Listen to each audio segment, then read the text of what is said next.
The European Union launched a bold attack, tariffs of up to 35% on Chinese electric vehicles. Their goal? To protect Europe's struggling automakers from what they called unfair competition. But now, the question looms. Has the EU taken on a fight it can't win?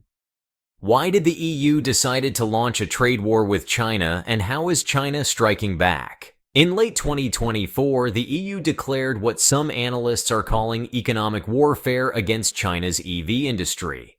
European Commission President Ursula von der Leyen made her position clear. We cannot let foreign competitors undercut our markets with state-subsidized products. Europe's industries must be protected. The issue at the heart of this decision lies in the numbers. Chinese EVs are 20 to 30% cheaper than their European competitors, thanks to over $50 billion in subsidies provided by Beijing, according to The Economist. Brands like BYD and NIO have used this price advantage to flood European markets, capturing a startling 8% of the EU's EV market in just 5 years. The EU's strategy is bold, but risky. Tariffs aim to shield European automakers like Volkswagen, Renault, and BMW from being overwhelmed. But the gamble could backfire, leading to higher EV prices for consumers and escalating tensions with China. Economist Gabriele Felbermayr from the Austrian Institute for Economic Research put it bluntly. This is a high-stakes move. The EU risks provoking a retaliatory response that could hurt its most valuable export sectors. The story of China's dominance in the EV market is one of strategy and foresight. For years, Beijing has prioritized the EV sector, identifying it as a linchpin for future global economic power. Through the Made in China 2025 plan, the Chinese government poured billions into subsidies, battery technology research, and manufacturing infrastructure. BYD, for example, grew into the world's largest EV maker, selling 1.8 million units in 2023 alone, according to Bloomberg. Meanwhile, European automakers, accustomed to dominating internal combustion engines, were slow to adapt. A Wall Street Journal report revealed that Volkswagen's flagship EV, the ID.4, faced repeated delays due to production issues and software glitches. As Chinese EVs flooded the market, European automakers found themselves outpaced and outpriced.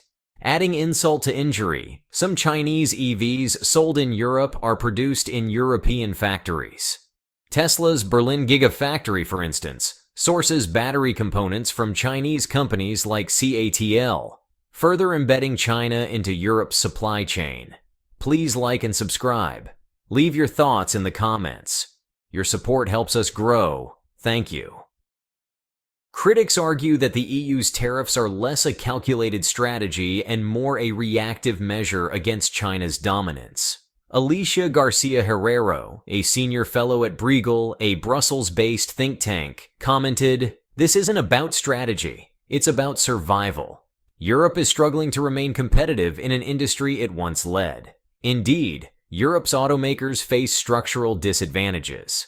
High labor costs, fragmented regulations, and soaring energy prices have made it difficult to match China's low production costs." A Politico analysis noted that the EU has been playing catch-up, with little focus on innovation and more on short-term damage control. China's dominance stems from its grip on global EV supply chains. The country controls over 70% of global lithium-ion battery production and processes more than 60% of the world's lithium and 80% of its cobalt, according to the International Energy Agency. These materials are essential for EV batteries, and China has built an industrial ecosystem that makes it indispensable to the global market. Much of this dominance originates from strategic investments in Africa and Latin America, where Chinese firms have acquired vast mining rights for lithium and cobalt. For example, in the Democratic Republic of Congo, Chinese companies run the majority of cobalt mines, ensuring that Beijing remains a key supplier of this critical material. Franz Timmermans, Executive Vice President of the European Commission, stated, "Our reliance on Chinese resources is a vulnerability that must be addressed. Yet addressing this dependency will take years, leaving Europe exposed in the short term." Lithium and cobalt aren't just resources, they're strategic assets in the EV arms race. China's near monopoly on their processing gives it an enormous advantage in any trade dispute. In the event of prolonged tariffs, Beijing could restrict exports of these materials to Europe, crippling the EU's efforts to expand its EV production.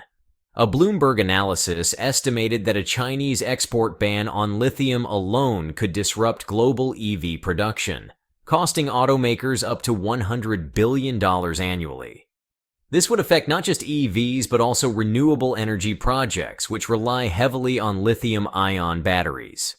The EU is exploring alternative sources for critical minerals, including Australia and Canada, but building these supply chains will take years. For now, Europe remains dependent on Chinese resources, leaving it vulnerable to potential restrictions.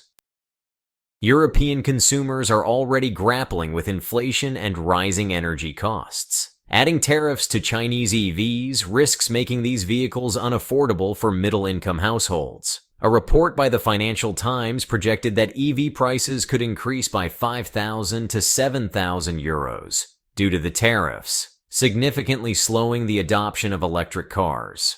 This poses a dilemma for EU policymakers, who are simultaneously promoting EV adoption to meet climate targets. Greenpeace Europe has criticized the tariffs, stating that they prioritize corporate interests over consumer affordability and climate goals. China's response to the EU's tariffs was swift and calculated. Beijing filed a formal complaint with the World Trade Organization, accusing the EU of violating free trade rules. But it didn't stop there. It imposed tariffs on European luxury goods, including French wines and Italian leather. Pascal Lamy, former Director General of the WTO, explained, "China knows exactly where to apply pressure. By targeting high-value exports, it hits industries with significant political influence in Europe. China's luxury market is crucial for European brands like LVMH, which generates over 40% of its revenue from Chinese consumers. By focusing on luxury goods, Beijing aims to leverage Europe's dependence on its affluent consumer base without escalating tensions unnecessarily." At its core, this trade dispute isn't just about cars. It's about who will control the industries of the future. EVs represent the intersection of energy, technology, and geopolitics, making them a focal point in the global race for dominance. Chad Bown, a trade expert from the Peterson Institute for International Economics, wrote in the New York Times, "This is more than a trade war. It's a battle over who will lead the global green economy.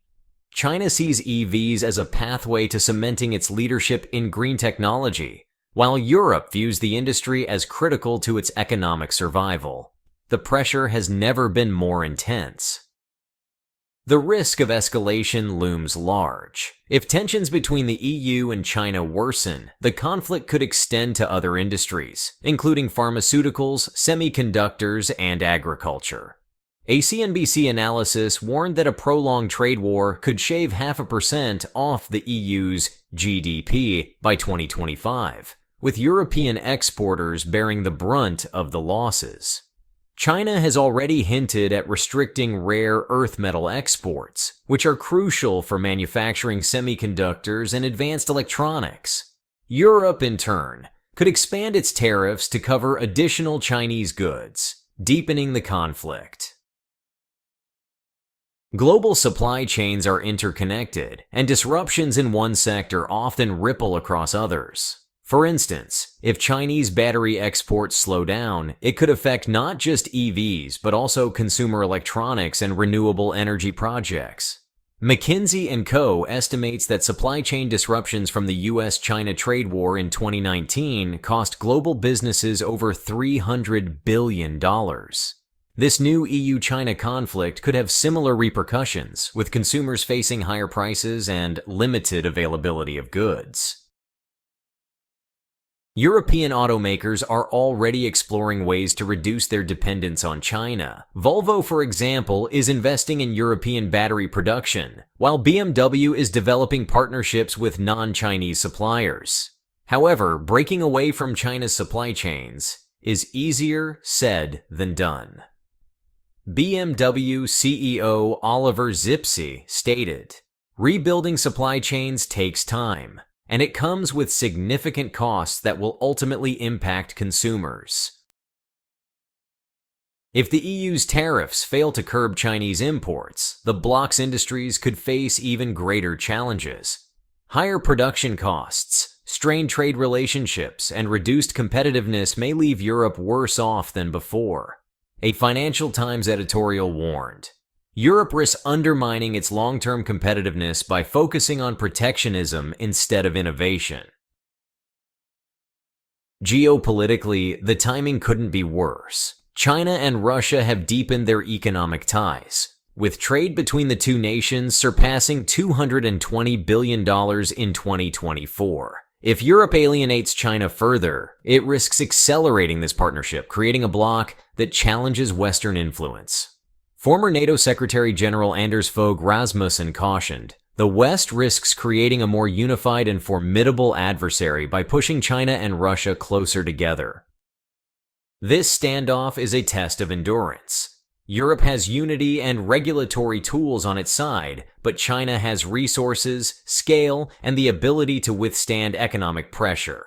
Trade expert Alicia Garcia Herrero summarized, "In the short term, Europe may see some gains. But in the long term, China's economic power will likely prevail." The question now is, can the EU afford to win this battle if it means losing the war? This economic standoff isn't just about tariffs or cars. It's about the future of global power. Europe may have fired the first shot, but the real battle has only begun. What do you think? Can the EU outmaneuver China, or will it face consequences it never anticipated? Let us know in the comments. We're glad you're enjoying this video. Please like and subscribe. Check out another video that is now on your screen.